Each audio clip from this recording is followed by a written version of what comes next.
بسم اللہ الرحمن الرحیم۔ تمام دوستوں کو جمعہ مبارک ہو۔ پیارے دوستو،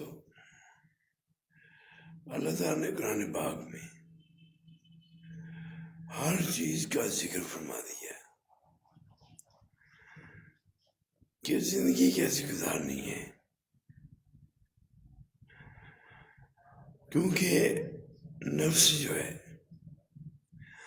ہماری جو خواہشات ہیں وہ تب ٹھیک ہوتی ہیں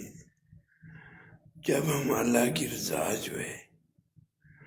اللہ کا حکم جو قرآن پاک میں ہے، اس کے مطابق ہماری زندگی کے اعمال ہوں گے، تب ہم کامیاب ہوں گے۔ اللہ کا احکام جو قرآن پاک میں ہے وہ رب کی رضا ہے کہ اللہ تعالیٰ چاہتا ہے کہ میرا بندہ دنیا میں اچھی زندگی گزارے، اور جو ہم دنیا میں اللہ نے اس لیے بھیجا کہ یہ میری بندگی کریں گے اور میری معرفت حاصل کریں گے، کیونکہ اللہ کی معرفت جو اولیاء اللہ نے حاصل کی وہ اتباع قرآن ہی تھا کہ انہوں نے اپنے نفس کو ختم کیا اور قرآن و سنت کے مطابق زندگی بسر کی، عشق کے ساتھ، پیار کے ساتھ،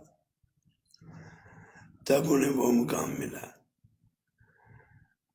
کہ وہ اللہ کا دیدار کریں گے۔ انبیاء کے بعد اولیاء اللہ ہیں جو اللہ کا دیدار کریں گے، اور وہ مومنین بندے جو اولیاء کی اتباع کریں گے، نبی پاک صلی اللہ علیہ وسلم کی